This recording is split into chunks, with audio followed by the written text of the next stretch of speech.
Class 9th biology का ये दूसरा चैप्टर है, ऊतक अर्थात टिश्यू। आइए इसको प्रारंभ करते हैं। तो पिछले अध्याय में हमने क्या पढ़ा है? हमने पढ़ा है कोशिका के बारे में।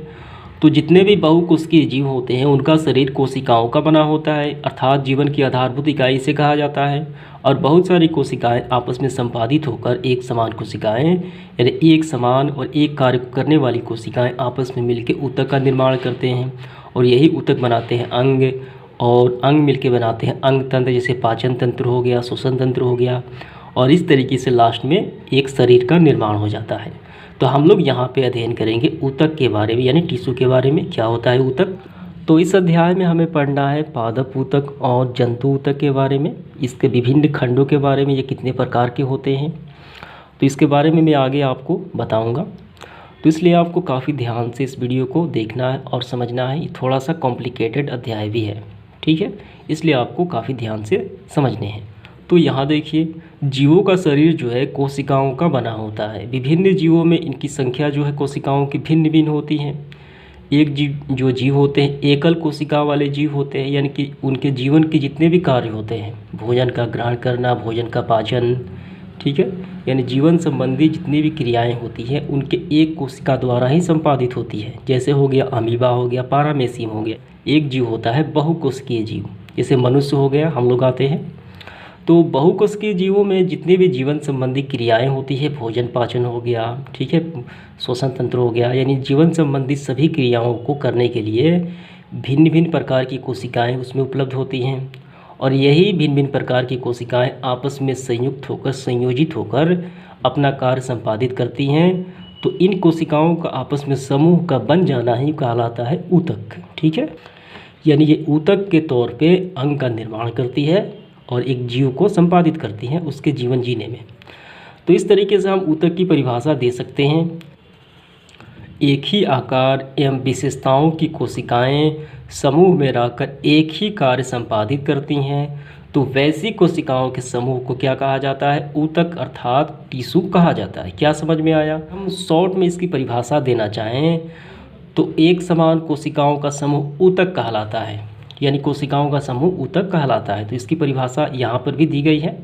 समान उत्पत्ति एवं सामान्य कार्य को संपादित करने वाली कोशिकाओं का समूह क्या कहलाता है? ऊतक कहलाता है। यानी वो कोशिकाएं जो है एक ही आकार की होनी चाहिए, उनकी विशेषताएं भी एक ही होनी चाहिए, ठीक है, और उनके कार्य यानी विशेषता मतलब वो एक ही कार्य करते हों। तो वे सारी कोशिकाएं आपस में संयुक्त होकर क्या बनाते हैं? ऊतक बनाते हैं। तो ये हो गई ऊतक की परिभाषा। अब ये ऊतक जो है पादप और जंतु दोनों में ही पाया जाता है, ठीक है।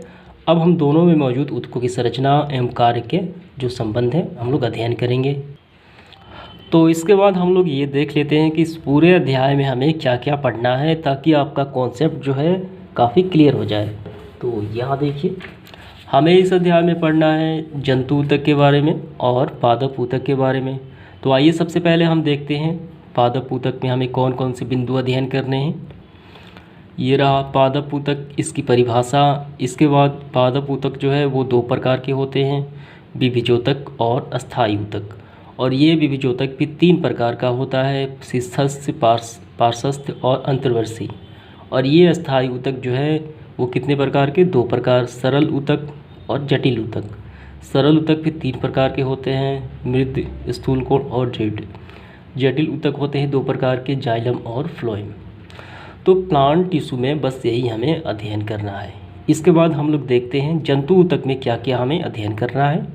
तो ये रहा जंतु ऊतक की परिभाषा। और जंतु ऊतक कितने प्रकार के होते हैं? 1, 2, 3 और 4, ये 4 प्रकार के होते हैं।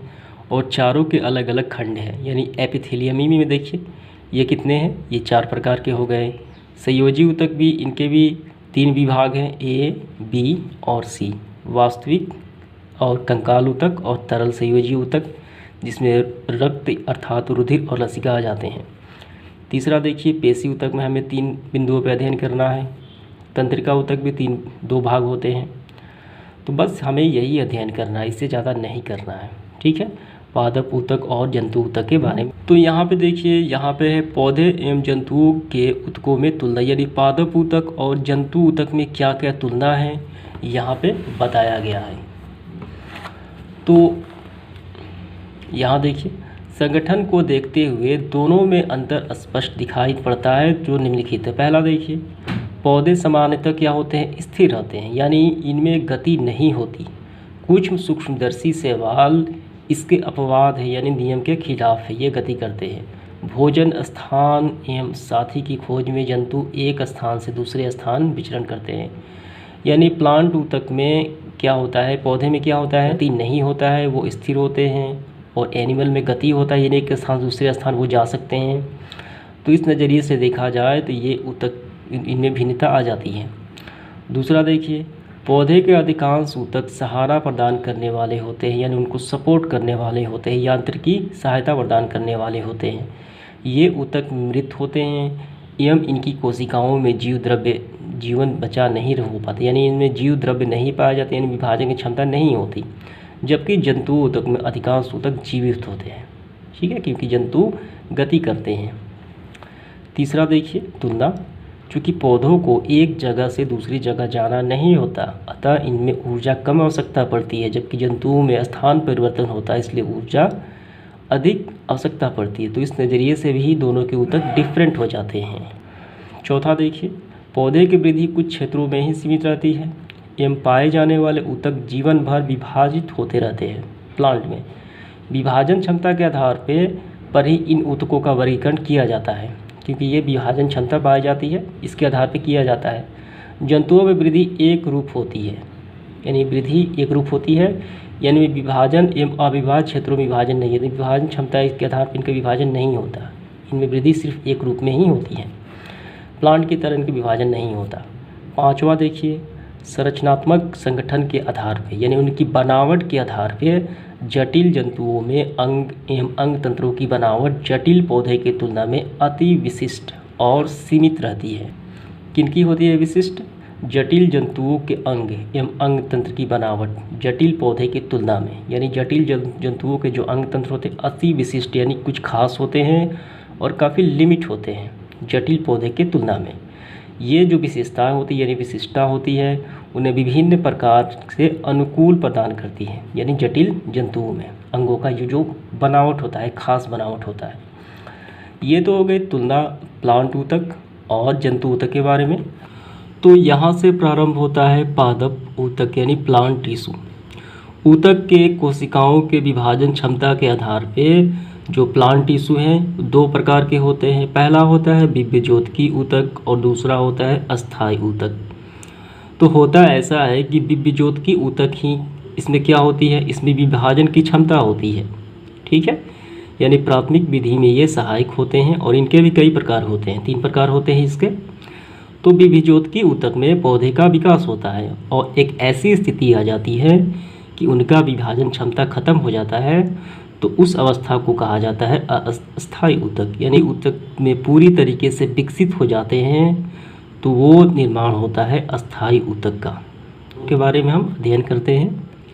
तो जैसा कि मैंने आपको बताया, प्लांट टिश्यू 2 प्रकार के, विभज्योतक और अस्थायी, और ये 3 प्रकार के होते हैं, और अस्थायी ऊतक भी होते हैं, और ये 3 प्रकार के होते हैं। तो सबसे पहले हम विभज्योतकी के बारे में अध्ययन करेंगे और उसके पश्चात हम लोग पढ़ेंगे अस्थायी ऊतक के बारे में। आइए देखते हैं विभज्योतकी ऊतक। विभज्योतकी यानी विभज्योतक ऊतक अवयस्क जीवित कोशिकाओं का बना होता है। तो इनकी कोशिकाएं जो होती हैं अवयस्क होती है, पूरी तरीके से वृद्धि नहीं होती हैं। इनमें विभाजन की क्षमता होती है, यानी कोशिका विभाजन की क्षमता होती है। इस ऊतक की कोशिकाएं छोटी होती है, अंडाकार होती हैं और बहुभुज यानी कई भुजाएं होती हैं, और इसकी भित्ति सेलुलोज की बनी होती है। सेलुलोज एक कार्बनिक यौगिक होता है, जिसे कि हम एक प्रकार का रेशा होता है, ये प्राकृतिक तौर पे पाया जाता है, ठीक है, सेलुलोज की बनी होती है। प्रत्येक कोशिका जो होती है घने कणयुक्त कोशिका द्रव्य ठीक से भरी होती है। इन कोशिकाओं में प्रायः रसधानी अनुपस्थित रहती है। इसमें एक बड़ा केंद्रक होता है तथा कोशिकाओं के बीच अंतरकोशिकीय स्थान नहीं पाया जाता। तो 2 कोशिकाओं के मध्य जो स्थान होता है उसे कहा जाता है अंतरकोशिकीय स्थान। पिछले अध्याय में आपने पढ़ा होगा, और यहाँ पे जो बातें ध्यान देनी है वो आपको हमेशा याद रखना है कि विभज्योतकी ऊतक में रसधानी नहीं पाया जाता, इसमें केंद्रक पाया जाता है, अंतरकोशिकीय स्थान नहीं पाया जाता, ठीक है। इसके बाद देखिए, यह ऊतक स्थिति के आधार पर निम्नलिखित 3 प्रकार के हो सकते हैं। स्थिति मतलब इनकी स्थिति यानी ये कहाँ कहाँ पाए जाते हैं, उसके आधार पे ये 3 प्रकार के हो सकते हैं। पौधे में वृद्धि का स्थान विभिजोतकी ऊतक द्वारा बनता है। इसके आधार पे हम इसे शीर्षस्थ, पार्श्वस्थ, ठीक है, और अंतर्वैसी कहते हैं। ये स्थिति के आधार पे और साथ ही साथ वृद्धि के आधार पे ही ये 3 भाग हो गए। विभिजोतक द्वारा बनी गई कोशिकाएं शुरू में ही इन्हीं की तरह होती हैं, लेकिन परिपक्वता यानी बड़े हो जाने के बाद इनके गुणों में परिवर्तन आ जाता है। अब ये दूसरे ऊतकों के घटक के रूप में विभाजित हो जाती हैं, ठीक है। यानी प्रारंभ में इनका जो विकास है इन तीनों की तरह होता है और बाद में इन दूसरे जो ऊतक है टिश्यू में ये विभक्त हो जाते हैं जब पूरी तरीके से विकसित हो जाते हैं। तो अब आइए देखते हैं इसका जो पहला भाग है शीर्षस्थ। नाम से ही स्पष्ट है, शीर्ष यानी सबसे ऊपरी या सबसे नीचे, यानी सबसे ऊपरी छोर को शीर्ष कहा जाता है। शीर्षस्थ ऊतक तने एवं जड़ के शीर्ष भाग में होता है। कहाँ पाया जाता है? तना और जड़ के शीर्ष भाग में पाया जाता है तथा लंबाई में वृद्धि करता है। कौन? शीर्षस्थ। आइए इसको समझ लेते हैं। प्लांट देखिए, ये प्लांट हो गया, तो सबसे तना है तो सबसे ऊपरी भाग, ठीक है, और सबसे जड़ ये रहा जड़, और जड़ का सबसे नीचा भाग, सबसे नीचा और सबसे ऊपर कौन सा ऊतक पाया जाता है? तो ये पाया जाता है शीर्षस्थ ऊतक, ठीक है, और ये प्लांट में वृद्धि करने का काम करता है। इसके बाद देखिए, यह ऊतक प्राथमिक विभिजोत से बना होता है। जो विभिजोतक ऊतक होता है इसका जो पूर्ण रूप होता है यानी प्राइमरी तौर पे ये बना होता है, यानी उन्हीं के गुण होते हैं वृद्धि करने के। इससे कोशिकाएं विभाजन विभेदित होकर अस्थायी ऊतक बन जाते हैं। इसके बाद देखिए, इससे कोशिकाएं विभाजित एवं विभेदित होकर अस्थायी ऊतक बन जाते हैं। तो शीर्षस्थ में जो कोशिकाएं होती हैं क्या होती हैं? विभाजित होती हैं, और जिनके लिए वो विभाजित होती है, जिन कार्य के लिए वो विभाजित होती हैं उनमें वे विभेदित हो जाती हैं, यानी वो उनका रूप ले लेती हैं, ठीक है, और अस्थायी ऊतक बन जाते हैं। तो यहाँ पे देखिए, विभेदित का मतलब यहाँ पे बताया गया है। इससे पौधे में प्राथमिक वृद्धि होती है। विशिष्ट कार्य करने के लिए अस्थायी रूप से आकार लेने की क्रिया को विभेदीकरण कहा जाता है। किसी खास कार्य को करने के लिए जो अस्थायी रूप है वो कहा जाता है विभेदी, ठीक है, विभेदीकरण। इसके बाद हम लोग देखेंगे पार्श्वस्थ की ऊतक। तो नाम से ही स्पष्ट है, पार्श्वस्थ का मतलब होता है पीछे वाला। जड़ तथा तने के पार्श्व भाग में होता है। कौन? पार्श्वस्थ विभिजोत की ऊतक। एवं द्वितीयक वृद्धि करता है, सेकेंडरी वृद्धि करता है और प्राथमिक वृद्धि करता है शीर्षस्थ, ठीक है। इसमें संवहन ऊतक बनता है, ठीक है। तो यहाँ पे देखिए संवहन ऊतक, तो संवहन का मतलब क्या होता है? संवहन ऊष्मा के स्थानांतरण या संचरण की एक विधि होती है। इसमें तरल पदार्थ का क्या होता है? स्थानांतरण होता है, ठीक है।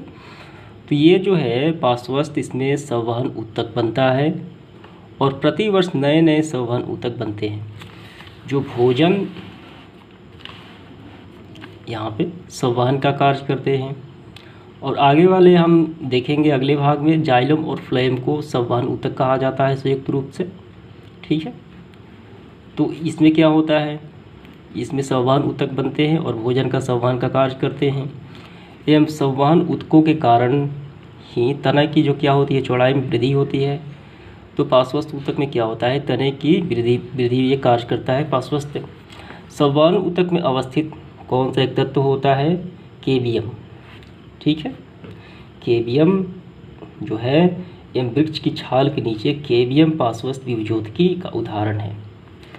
तो ये केबियम जो है ये पार्श्वस्थ विभिजोतकी का ये उदाहरण है, ऊतक का उदाहरण है। पार्श्वस्थ विभिजोतकी ऊतक ही द्वितीयक विभिजोतक है, यानी ये सेकेंडरी वृद्धि का ये कार्य करता है। इसके बाद देखेंगे तीसरा जो है अंतर्वर्षी ऊतक। अस्थायी ऊतक के बीच बीच में पाया जाता है। तो ये अस्थायी ऊतक क्या है? तो मैंने आपको पहले ही बताया है कि ऊतक 2 प्रकार के होते हैं विभाजन के आधार पे, विभिजोतकी और अस्थायी। तो उसी अस्थायी ऊतक का ये बीच बीच में ये पाया जाता है। इसके बाद हम अगले बिंदु में ये पढ़ेंगे अस्थायी ऊतक के बारे में। अस्थायी ऊतक के बीच में जो पाया जाता है अंतर्वर्षी, और ये कहाँ मुख्य रूप से ये कहाँ होता है? ये पत्तियों के आधार में या टहनी के पर्व ठीक है, ये दोनों में पाए जाते हैं एवं वृद्धि करके अस्थायी ऊतक में परिवर्तित हो जाते हैं। आइए इसको देखते हैं। यहाँ पे देखिए, नए नए जब टहनियाँ निकलती हैं यहाँ से, तो यहाँ पे पाया जाता है, और पत्तियों के आधार यानी जड़ में पाया जाता है, पत्तियों के जड़ में यहाँ पे, ठीक है, यहाँ पे अंतर्वर्षीय ऊतक पाया जाता है। तो इस तरीके से ये समाप्त होता है विभज्योतिकीय ऊतक के 3 प्रकार। अब इसके बाद हम लोग देखेंगे, यहाँ पे एक कार्यकलाप बताया गया है, एक्सपेरिमेंट, और इस एक्सपेरिमेंट में ये बताया गया है कि शीर्षस्थ ऊतक क्या होता है। ये पौधे की लंबाई में वृद्धि करता है, ठीक है, जो शीर्ष और जड़ के शीर्ष में पाया जाता है।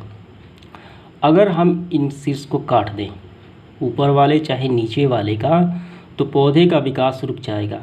और यहाँ पे यही प्रमाण यहाँ पे एक्सपेरिमेंट की मदद से बताया गया है। तो आइए इसको हम लोग समझ लेते हैं कि कैसे शीर्ष को अगर काट दिया जाता है तो उसका विकास रुक जाता है। तो यहाँ देखिए काफ़ी ध्यान से। तो सबसे पहले हमें लेना है 2 शीशे के जार लेकर उसमें पानी भर देना है, ठीक है।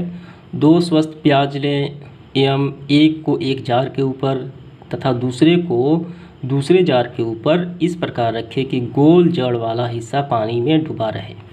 ये रहा, ठीक है, ये गोल इसके गोल जड़ वाला हिस्सा है पानी के अंदर डूबा हुआ है। इसके बाद क्या करना है, तो दोनों जारों को सूरज के प्रकाश में रखना है और कुछ दिनों के लिए रखें, यानी 2 से 3 दिनों तक आप रखना है। उसके बाद हम देखेंगे कि प्याज के जो पानी वाले हिस्से में जड़ें निकल रही हैं, हर दिन उन जड़ों में लंबाई में वृद्धि होती है, और इस वृद्धि को हम माप सकते हैं स्केल की सहायता से, ठीक है। एवं तुलनात्मक अध्ययन हमें करना है दूसरे वाले से। 1 हफ्ता के बाद एक प्याज की जड़ों को शीर्षस्थ भाग को कैंची से काट दें। यानी 1 हफ्ते के बाद इसे हमें क्या करना है, काट देना है, ठीक है। और यहाँ पे देखिए, यहाँ पे काटा गया है, और काटने के बाद उसे जार में रखें। अब इन दोनों प्याजों की जड़ों की वृद्धि का तुलनात्मक अध्ययन करें। पहले वाला जो कहते रहेगा, दूसरे का हमें काट देना है, ठीक है, और काटने के बाद इनका तुलनात्मक अध्ययन करना है। और हम यहाँ पे देखते हैं कि जो काटा गया है शीर्ष भाग, उसकी वृद्धि रुक जाती है, वो नहीं बढ़ता, लेकिन पहले वाला हमेशा बढ़ते रहता है। और ये यहाँ पे ये प्रमाणित करता है कि शीर्षस्थ के कट जाने पे पौधे की लंबाई में वृद्धि नहीं होती, रुक जाती है, ठीक है। तो यही एक्सपेरिमेंट यहाँ पे बताया गया। उम्मीद करता हूँ ये आपको समझ में आ गया होगा। उसके बाद हम लोग देखेंगे पादप ऊतक का जो दूसरा भाग है, अस्थायी ऊतक। क्या होता है अस्थायी ऊतक? विभज्योतिकीय ऊतक हमने कंप्लीट कर लिया, ये रहा विभज्योतिकीय ऊतक हमने कंप्लीट कर लिया, और प्लांट ऊतक का ये दूसरा हम देखेंगे अस्थायी ऊतक के बारे में। आइए इसको समझते हैं। अस्थायी ऊतक, विभज्योतिकीय ऊतक की वृद्धि के फलस्वरूप अस्थायी ऊतक यानी परमानेंट टिश्यू बनता है। कैसे बनता है? तो विभज्योतिकीय जो ऊतक होता है उनमें जीवित कोशिकाएं होती हैं, वो विभाजित होकर यानी पूरी तरीके से जब विभाजित हो जाते हैं तो वो बन जाते हैं अस्थायी ऊतक यानी परमानेंट टिश्यू, जिनमें विभाजन की क्षमता क्या होती है? नहीं होती है। किसमें? अस्थायी ऊतक में। लेकिन कोशिका का रूप एवं आकार निश्चित रहता है। ये मृत या सजीव होते हैं। कोशिका भित्ति जो होती है पतली या मोटी होती है, और कोशिका द्रव्य में बड़ी रसधानी रहती है। तो यहाँ पे जो इम्पोर्टेंट पॉइंट आपको नोट करना है कि अस्थायी ऊतक में कोशिका विभाजन की क्षमता नहीं होती है, ये नोट डाउन करना है, ठीक है। लेकिन इसका रूप जो है एवं आकार जो है निश्चित रहता है, और ये इनकी कोशिकाएं क्या होती है? मरी या सजीव दोनों हो सकती हैं, और इसकी कोशिका भित्ति पतली या मोटी होती है, और इसमें बड़ी एक रसधानी होती है। उत्पत्ति के आधार पे अस्थायी ऊतक जो है वो कितने प्रकार के होते हैं? प्राथमिक या द्वितीयक होते हैं, प्राइमरी और सेकेंडरी।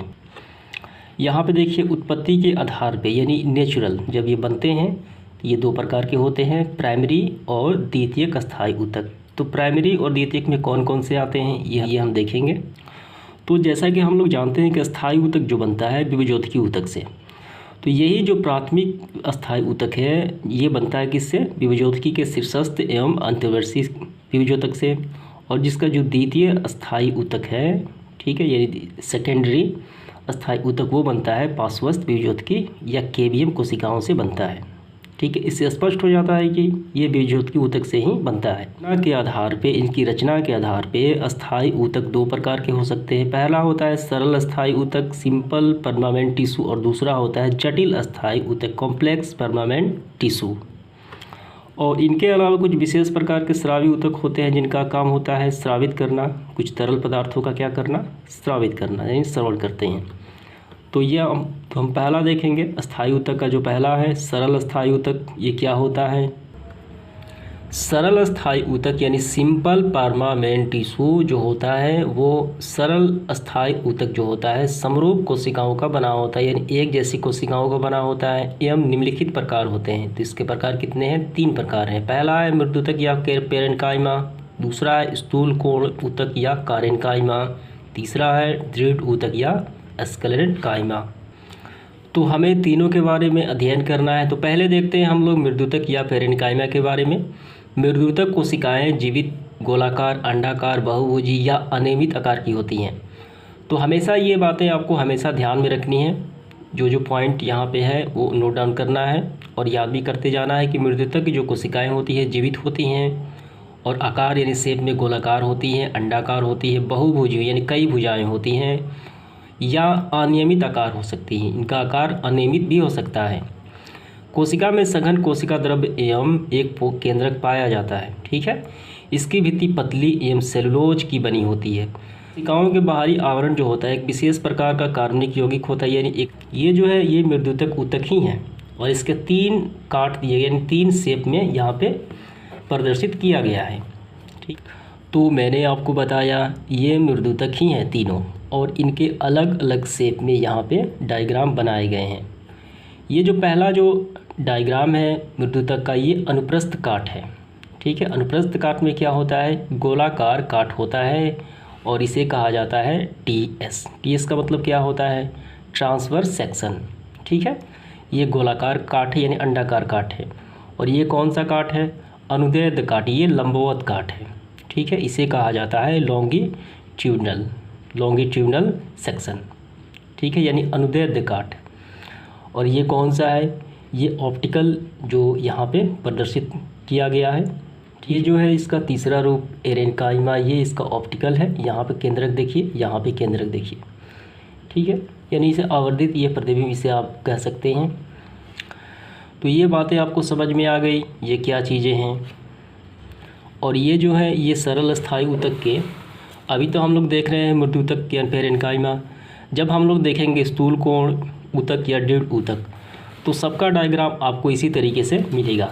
ठीक है, जैसे यहाँ पे आप देख सकते हैं सबका डायग्राम आपको गोलाकार और एक लंबवत, ये स्थूल कोण का है, ऊतक का है, और ये दृढ़ ऊतक का है। इसका भी है एक गोलाकार एक लंबवत। ये कौन सा है? ये है दृढ़ ऊतक। तो मैंने आपको अभी बताया कि अनुप्रस्थ काट हमेशा जो होता है टीएस यानी ट्रांसवर्स सेक्शन जो होता है हमेशा गोलाकार तरीके से काटा जाता है। ठीक है, और अनुदैर्ध्य काट जो होता है एक लंबवत तरीके से काटा जाता है और इसे कहा जाता है लॉन्गिट्यूडनल सेक्शन। देखते हैं, तो जिस ऊतक में यानी जिस मृदुतक में हरित लवक पाया जाता है उसे क्या कहा जाता है? हरित ऊतक या कोलेरेन्काइमा। और आपको एक और बात ध्यान रखनी है कि मृदुतक के कुछ ऊतक जो होते हैं वो पौधे में तैरने के लिए गुहिकाएँ रहती है, यानी वो जल में पाए जाते हैं। तो मृदुतक के उस ऊतक को क्या कहा जाता है? उसे कहा जाता है वायुतक या एरेन्काइमा। ठीक है, जो ये रहा, इसका डायग्राम यहाँ पे बनाया गया है C नंबर में। एरेन्काइमा इसे कहा जाता है। तो यहाँ पे जो बातें बताई गई हैं आइए थोड़ा इसके बारे में समझ लेते हैं। मृदुतक की कोशिकाएं क्या होती है? जीवित होती है, गोलाकार, अंडाकार और बहुभुजी और अनियमित आकार की, और कोशिका द्रव्य और केंद्रक होता है, और कोशिका भित्ति पतली और सेलुलोज की बनी होती है, और अंतःकोशिकीय स्थान होता है। यहाँ पे देखिए ये जो बीच में देख रहे हैं काला भाग, ये केंद्रक है, वो हो गया, और ये क्या है? सेलुलोज हो गया। ठीक है, और इसमें भरा होता है कोशिका द्रव्य, और ये हो गई बीच में रसधानी, इसमें रसधानी पाई जाती है। और ये 2 कोशिका के मध्य जो स्थान है इसे कहा जाता है अंतरकोशिकीय स्थान। ये बाहरी आवरण कोशिका भित्ति जो सेलुलोज की बनी होती है, और यही बात इसमें भी है। देखिए इसको अलग तरीके से काट से यहाँ पे प्रदर्शित किया गया है। यहाँ पे हरित लवक है, कोशिका भित्ति है, अंतरकोशिकीय स्थान ये रहा, और ये रेनकाइमा। ठीक है, तो अब हम लोग समझेंगे मृदुतक या फिर रेनकाइमा है, इसका काम क्या है प्लांट में। तो इसका काम है एपिडर्मिस के रूप में यह पौधे का संरक्षण करती है, यानी बाहरी पत्तियों के तौर पे, बाहरी त्वचा के तौर पे ये पौधे का क्या करता है, संरक्षण करता है। खा नंबर देखिए, पौधे के हरे भागों में खासकर पत्तियों में ये भोजन का निर्माण करने में ही सहायक होता है। ग देखिए, यह ऊतक संचित क्षेत्र यानी स्टोरेज रेजिन में भोजन का संचय करता है, यानी स्टोर करता है। यह उत्सर्जित पदार्थ जैसे गोंद, रेजिन, टेनिन आदि का संचित करता है। तो प्लांट के ये सारे वेस्ट प्रोडक्ट कहे जाते हैं रेजिन, टेनिन। ठीक है, ये सारे आपको पढ़ना है अगले क्लास 10th में। इसके बाद देखिए, यह ऊतक भोजन के पार्श्व चालन यानी स्थानांतरण में जो भोजन की ये भी सहायता प्रदान करता है, पार्श्व चालन में भी सहायता प्रदान करता है। अंगा देखिए, इसमें पाए जाने वाले अंतरकोशिकीय स्थान गैसीय विनिमय में सहायक होते हैं। ठीक है, ये बातें आपको हमेशा याद रखनी है। तो ये समाप्त हो गया मृदुतक का। ठीक है, अब हम लोग देखेंगे स्थूल कोण ऊतक। तो स्थूल कोण ऊतक या कारेनकाइमा, इसकी कोशिकाएं केंद्रक युक्त यानी इसमें केंद्रक होता है, लंबी या अंडाकार या बहुभुजी इसकी शेप होता है, जीवित तथा रसधानी युक्त होती है। इसमें हरित लवक होता है एवं भित्ति में किनारों पर सेलुलोज होने से स्थूलन होता है, यानी थोड़ा मोटा होता है। ठीक है, थुलथुला होता है। और इनमें कोशिकाओं के बीच कम स्थान होते हैं, यानी अंतरकोशिकीय स्थान काफ़ी कम होता है। यह ऊतक पौधे के नए भागों में पाया जाता है। ये विशेषकर तने के एपिडर्मिस के नीचे पर्णवृत्त या पुष्पवृत्त और पुष्पावली वृत्त पर पाया जाता है। ठीक है, लेकिन जड़ों में नहीं पाया जाता। तो यहाँ पे देखिए, विशेषकर तने के एपिडर्मिस यानी बाहरी आवरण के नीचे पर्णवृत्त। ठीक है, यानी पर्णवृत्त मतलब क्या होता है, पत्ता। पर्णवृत्त, पुष्पवृत्त और पुष्पावली वृत्त के पर पाया जाता है। ये तीनों भाग में पाया जाता है, लेकिन जड़ों में नहीं पाया जाता है। और इसका काम क्या है, ये पौधे को यांत्रिकी सहायता प्रदान करना, यानी सही तरीके से उसे खड़े होने में मदद करना। ठीक है, और इसके बाद देखिए भी, जब ये हरित लवक या क्लोरोप्लास्ट पाया जाता है तो ये भोजन का निर्माण भी करता है। और ये रहा, इसका बीच में देखिए बड़ी रसधानी होती है, ये केंद्रक है। और ये कोशिका भित्ति में स्थूलन थोड़ा सा मोटा है और कोशिका द्रव है यहाँ पे। ये स्थूल कोण ऊतक का अनुप्रस्थ काट यानी अंडाकार शेप है और ये अनुदैर्ध्य काट यानी लंबवत शेप है। ठीक है, ये कोशिका द्रव्य है। और ये देखिए कोशिका भित्ति का स्थूलन यहाँ पे। ठीक है, इसके बाद हम लोग देखेंगे दृढ़ ऊतक या स्क्लेरेनकाइमा। इस ऊतक की कोशिकाएं जो होती हैं वो मरी हुई होती है, यानी मृत, लंबी, सक्रिय तथा दोनों सिरों पर नुकीली होती है। यहाँ पे देख सकते हैं, ये हो गया इसका अनुप्रस्थ काट और ये हो गया अनुदैर्ध्य काट। तो ये दोनों सिरों पर क्या होती है, नुकीली होती है। इसके बाद देखिए, और इसकी कोशिकाएं मरी हुई, लंबी, ठीक है, और दोनों सिरों पर नुकीली। इसमें जीव द्रव्य नहीं होता एवं इसकी भित्ति लिग्नक के जमाव के कारण मोटी होती है। तो लिग्नक एक रासायनिक पदार्थ है। यहाँ पे देखिए इसकी भित्ति देखिए, यहाँ पे ये मोटी होती है। इसके बाद देखिए, एक रासायनिक पदार्थ है कौन, लिग्नन, जो कोशिकाओं को सीमेंट की तरह दृढ़ता प्रदान यानी कड़ा प्रदान करता है। ये भित्तियाँ इतनी मोटी हो जाती है कि कोशिका के भीतर कोई आंतरिक स्थान नहीं बचता, इतनी मोटी हो जाती है। ये कॉर्टेक्स और पेरिसाइकिल जो होता है संवहन मंडल, फ्लोएम और जाइलम में पाया जाता है। तो ये प्लांट के भाग हैं, कॉर्टेक्स, पेरिसाइकिल और संवहन मंडल, जाइलम और फ्लोएम। इसमें ये पाया जाता है कौन, दृढ़ ऊतक। और ये हो गया इसका डायग्राम। इसके बाद देखिए यहाँ पे दृढ़ ऊतक पौधे के तना, पत्तियों के सिरा, फलों तथा बीजों को कठोर आवरण तथा नारियल के बाहरी रेशेदार छिलके में ये पाया जाता है। जो नारियल के बाहरी छिलके होते हैं, जिन पौधे में रेशा उत्पन्न होते हैं, जैसे पटुआ हो गया, अन्य रेशेदार पौधे, उन सभी में क्या पाया जाता है, दृढ़ ऊतक पाया जाता है। और इसका कार्य देखिए, ये पौधे में यांत्रिकी सहायता प्रदान करता है एवं आंतरिक भागों की रक्षा करता है। पौधे के बाहरी परतों में ये रक्षात्मक ऊतक के रूप में कार्य करता है, बाहरी से ये रक्षा करता है। ये पौधे के जो है समर्थ, दृढ़ता और लचीलापन प्रदान करता है ताकि पौधे अच्छे से ग्रो कर सकें। ठीक है, इसके बाद देखिए यहाँ पे एक क्रियाकलाप यानी एक्सपेरिमेंट दिया गया है। तो ये एक्सपेरिमेंट आप पढ़ेंगे जिसमें ये बताया गया है, यहाँ पे देखिए ये सूरजमुखी का अनुप्रस्थ काट है, यानी सूरजमुखी का जो प्लांट होता है उसका ये अनुप्रस्थ काट पिक्चर है। तो इसमें ये बताया गया है कि उस जो सूरजमुखी के जो प्लांट होते हैं,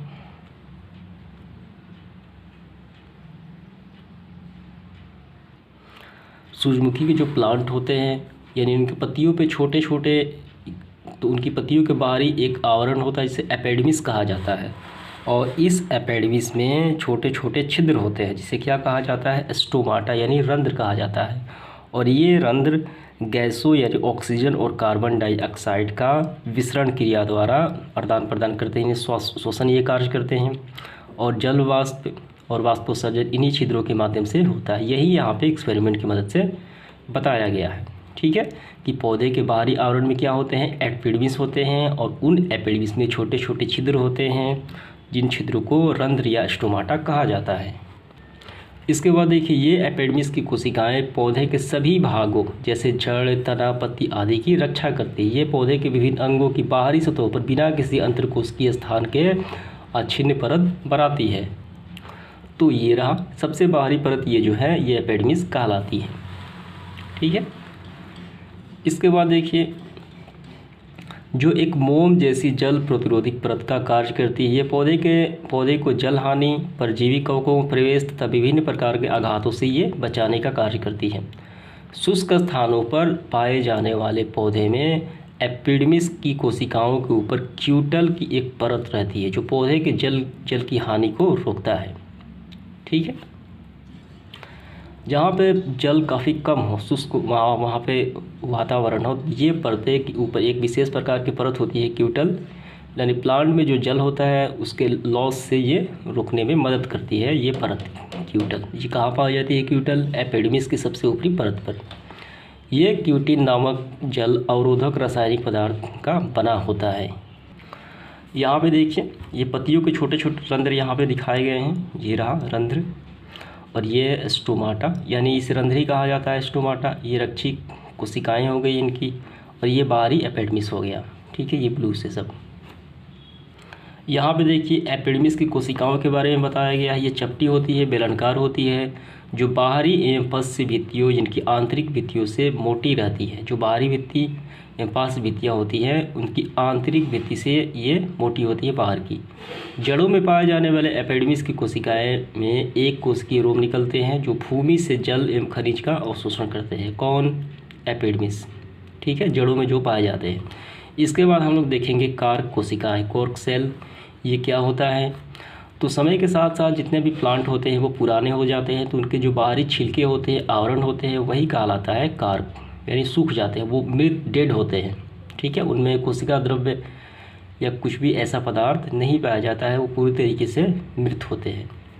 ठीक है, आइए इसको देखते हैं। समय के साथ साथ जड़ तथा तना जैसे जैसे पुराने होते जाते हैं, इनके बाहरी ऊतक विभाजित होकर कार्क कोशिका या छाल में निर्माण करते हैं।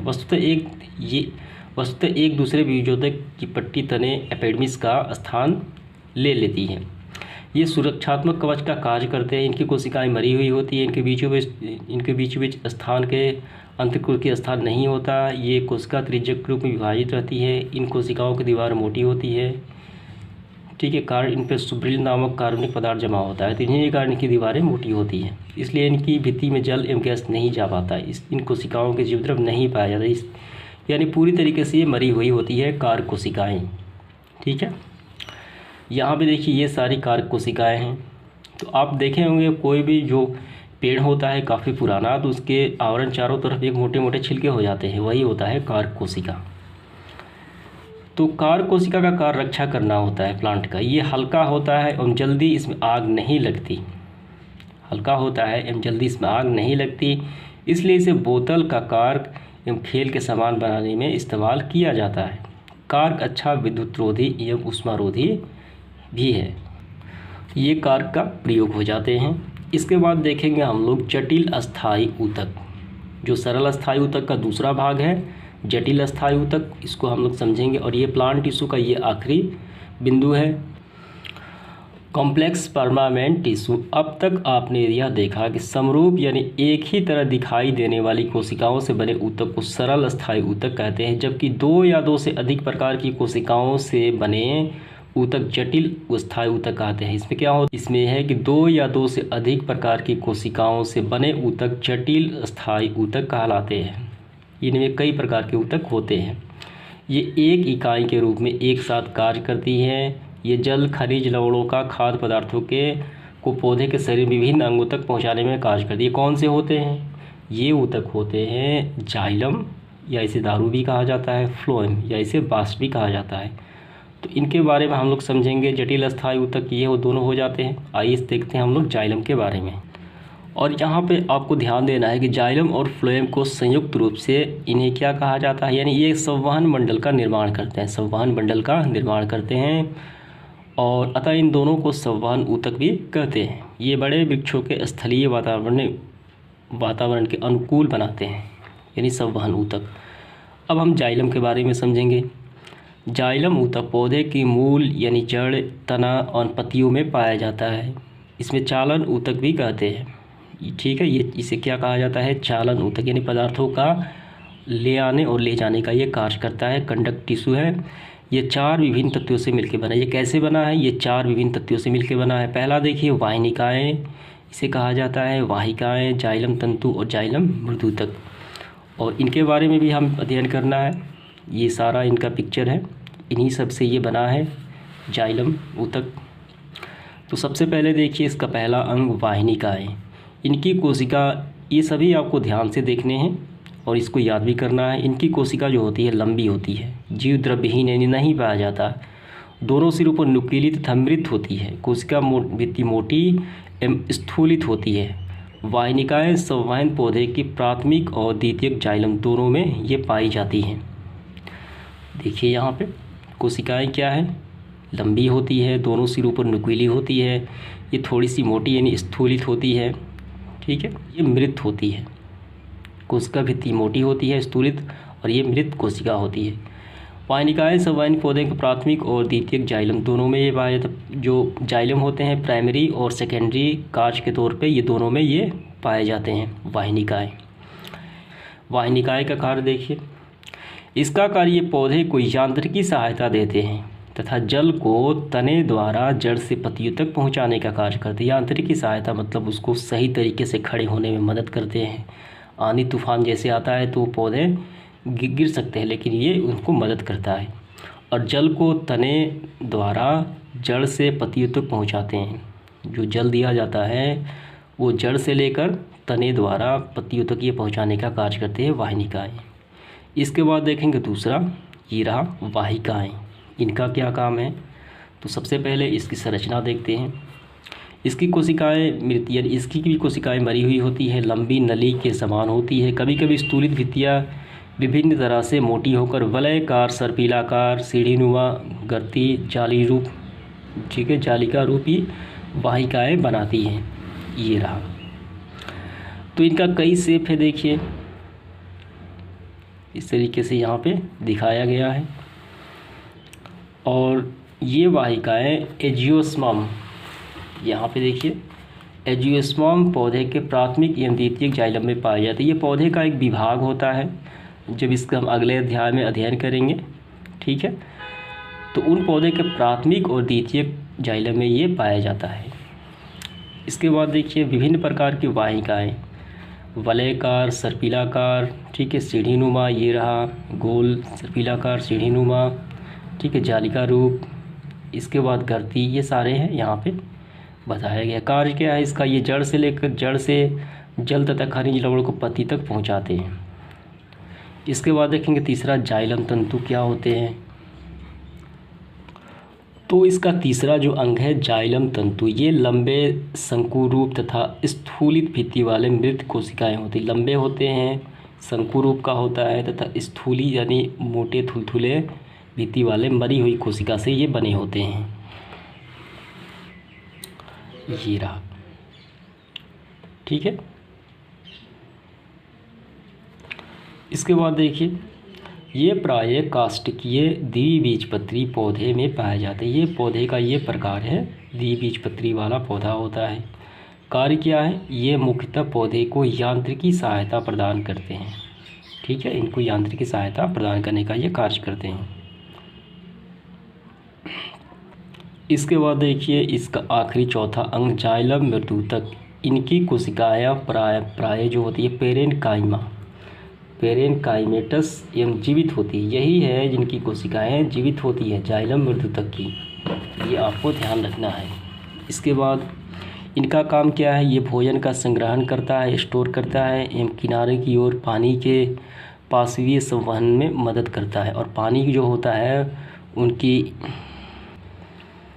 इसका काम क्या है, इनका काम है ये भोजन का संग्रहण यानी स्टोर करता है एवं किनारे की ओर की पानी के पार्श्वीय संवहन यानी एक स्थान से दूसरे स्थान पहुंचाने में, संवहन करने में ये मदद करता है, किनारों के पानी के। इस तरह से देखा जाए यानी इस तरीके से पूरा देखा जाए जाइलम का क्या काम है संयुक्त रूप से। साधारणतः जाइलम ऊतक पौधे को यांत्रिकी सहायता प्रदान करता है यानी सभी अंग मिलके एवं जल एवं घुलित खनिज लवणों का संवहन जड़ से पत्ती की ओर करता है, यांत्रिकी सहायता करता है और जल का संवहन पूरे प्लांट में ऊपर से नीचे ये करने का कार्य करता है। ये आपको हमेशा ध्यान रखनी है। इसके बाद देखेंगे फ्लोएम क्या होता है। तो फ्लोएम संवहन ऊतक का ये दूसरा भाग है। जाइलम की तरह फ्लोएम भी पौधे के जड़, तना और पत्तियों में पाया जाता है। तो ये सवाल अक्सर पूछे जाते हैं कि फ्लोएम कहाँ पाए जाते हैं, जड़, तना और पत्तियों में पाए जाते हैं। ये निम्न 4 तत्वों से बना है, चालनी नलिकाएं, सहकोशिकाएं, फ्लोएम या बाह्यतंतु, फ्लोएम मृदुतक। पहला तो सबसे पहले इसका जो पहला अंग है चालनी नलिकाएं। ठीक है, तो ये रहा इनका। देखिए यहाँ पे अनुप्रस्थ काट और अनुदैर्ध्य काट ये दोनों यहाँ पे डायग्राम बताए गए हैं। तो पहला देखिए यहाँ पे चालनी नलिकाएं जो हैं लंबी बेलनाकार तथा छिद्रित भित्ति वाली कोशिकाएं होती हैं। ठीक है, यह एक दूसरे के ऊपर परत सदृश सजी रहती हैं। और यहाँ पे देखिए 2 कोशिकाओं की विभाजन भित्ति छिद्र युक्त होती है। तो जितने भी ये कोशिकाएं होती हैं इनकी विभाजन भित्ति जो होती है वो काफ़ी छेद होते हैं। यहाँ पे देखिए, यहाँ पे ये सारे यहाँ पे देख सकते हैं आप, छोटे छोटे छिद्र यहाँ पे बताए गए हैं। मतलब एक समान ये नहीं है, यहाँ पे कहीं कहीं गैप है। ठीक है, जिसे चालन पट्टी कहते हैं। इसे क्या कहते हैं, इसे कहते हैं चालन पट्टी। ये रहा चालन पट्टी, ये रहा, ये सारे चालन पट्टी ही कहे जाएंगे। ठीक है, इसके बाद देखिए चालनी नलिका की वयस्क अवस्था में केंद्रक अनुपस्थित होता है। जब ये वयस्क होते हैं इसमें केंद्रक नहीं होता है। एक चालनी नलिका का कोशिका द्रव्य चालनी पट्टिका के छिद्र द्वारा ऊपर से नीचे की ओर चालनी नलिकाओं से जुड़े रहते हैं। तो कोशिका जो द्रव्य होते हैं, चालनी जो नलिका होती है चालनी छिद्र द्वारा, ठीक है, ऊपर से और नीचे की तरफ ये इस चालनी पट्टी के द्वारा जुड़े होते हैं। चालनी यहाँ से देखिए चालनी पट्टिका के छिद्र द्वारा ऊपर से नीचे की ओर चालनी जुड़े होते हैं। चालनी नलिका संवहनी पौधे में फ्लोएम में पाए जाते हैं। ये फ्लोएम में ही पाए जाते हैं। सिर्फ इसका क्या काम है, यह नालिका द्वारा तैयार भोजन पत्तियों के संचय अंग और संचय अंग से पौधे में वृद्धि क्षेत्र में ले जाता है जहाँ इसकी ज़रूरत होती है। ठीक है, ये कहाँ ले जाते हैं, ये भोजन को जो भोजन पत्तियों से निकाल के संचय अंग और संचय अंग से पौधे के जहाँ पे स्टोर होता है वहाँ से भी जहाँ इनकी ज़रूरत होती है वृद्धि क्षेत्र में जाता है जहाँ इसकी ज़रूरत होती है। इसके बाद देखिए सहकोशिकाएँ। सहकोशिकाएँ चालनी नलिका के पार्श्वभाग में स्थित रहती है। ये सवाल आपको बार बार देखने को मिलता है। ठीक है, ये चालनी नलिका के पार्श्वभाग में स्थित होती है। तो यहाँ देखिए ये हो गया चालनी नलिका। तो इसके पार्श्वभाग में क्या है, ये देखिए ये हो गया, ये हो गया, ये हो गया, ये सारे क्या हैं, सहकोशिकाएँ हैं। ठीक है, चालनी नलिका के पार्श्वभाग में ये स्थित है।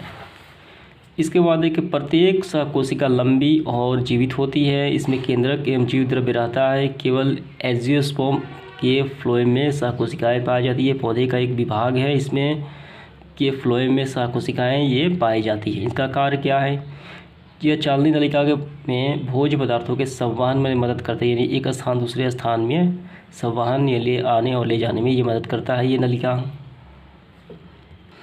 इसके बाद देखिए फ्लोएम तंतु, ये लंबी और दृढ़ लंबी होती है, कठोर होती है, ठीक है। स्क्लेरेंकाइमेट्स कोशिकाओं से बनी होती है, विशेष एक कोशिका का विशेष नाम है, बनी होती हैं। कुछ एंजियोस्पर्म, ये पौधे का एक विभाग है कि चालनी नलिका में ये समृद्ध रहती है, यानी जुड़ी हुई होती है। कार्य देखिए, ये फ्लोएम ऊतक की यांत्रिकी सहायता प्रदान करता है। इसके बाद देखिए चौथा फ्लोएम मृदुतक, यह जीवित लंबी और केंद्रक युक्त कोशिकाएं होती हैं जो सह कोशिकाओं के निकट स्थित रहती हैं। तो ये सारे कौन से हैं? ये सारे सह कोशिकाएं हैं। तो इनके निकट कौन सा रहता है? इनके निकट रहता है फ्लोएम मृदुतक। तो कार्य है इनका, इन्हें भोजन संचित होते हैं, स्टोर होता है। ये भोज्य पदार्थों के संवहन में सहायक होते हैं, ये भी संवहन में ही सहायक होते हैं। इस तरीके से देखा जाए सम्मिलित रूप से सारे अंगों का क्या कार्य निकल के आता है, निष्कर्ष निकल के आता है। फ्लोएम पत्तियों द्वारा तैयार भोज्य पदार्थों को पौधे के विभिन्न भागों में पहुंचाता है। यह ऊतक जो है स्टोरेज टिश्यू भी है, ये पौधे की यांत्रिकी शक्ति संचय करता है। ये भोजन का सही है क्या करता है? संवहन करता है, और जाइलम जल का करता है। समाप्त होता है। इसके बाद अगले वीडियो में देखेंगे एनिमल टिश्यू के बारे में। धन्यवाद।